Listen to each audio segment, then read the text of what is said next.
Dewan Pers gelar workshop dan sosialisasi bakti untuk negeri di Ambon.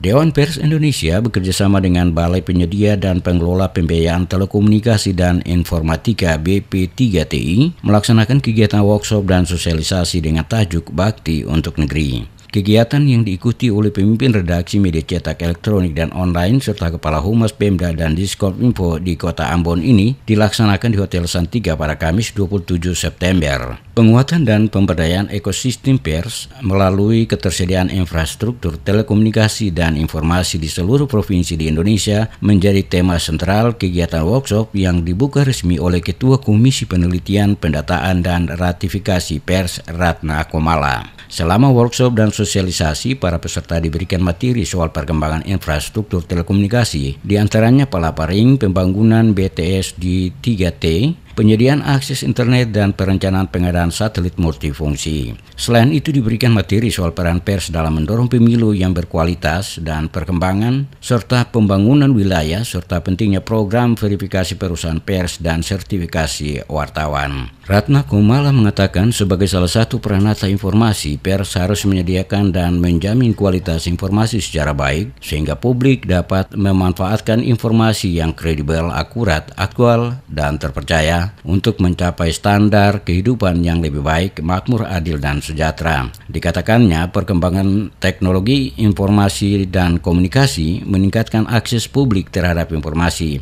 Namun, literasi yang tidak berbanding lurus dengan kecepatan perkembangan teknologi di bidang sosial media khususnya mengakibatkan kesenjangan penguasaan teknologi terutama bidang sosial media. Melalui workshop ini diharapkan pers di Maluku menjadi jembatan komunikasi positif dan objektif antara pemerintah dan masyarakat demi kepentingan kemakmuran warga.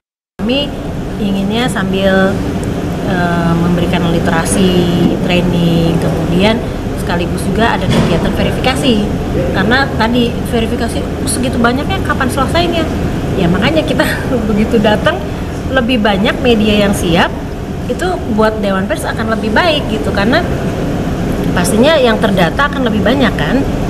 Nah, termasuk juga kali ini Dewan Pers melakukan penelitian, ini juga berarti di 34 provinsi ya, untuk mengetahui pemahaman dan penerapan kode etik jurnalistik di kalangan wartawan. Tadi mungkin Bapak Ibu sudah mengisi kuesioner, diharapkan kita juga punya acuan ya, sejauh mana sih wartawan sekarang paham sekaligus menerapkan. Karena ada yang paham tapi tidak menerapkan, pasti ada kendala kan. Situasi apa sebenarnya yang menghalangi atau menjadi kendala buat wartawan menerapkan kode etik jurnalistik?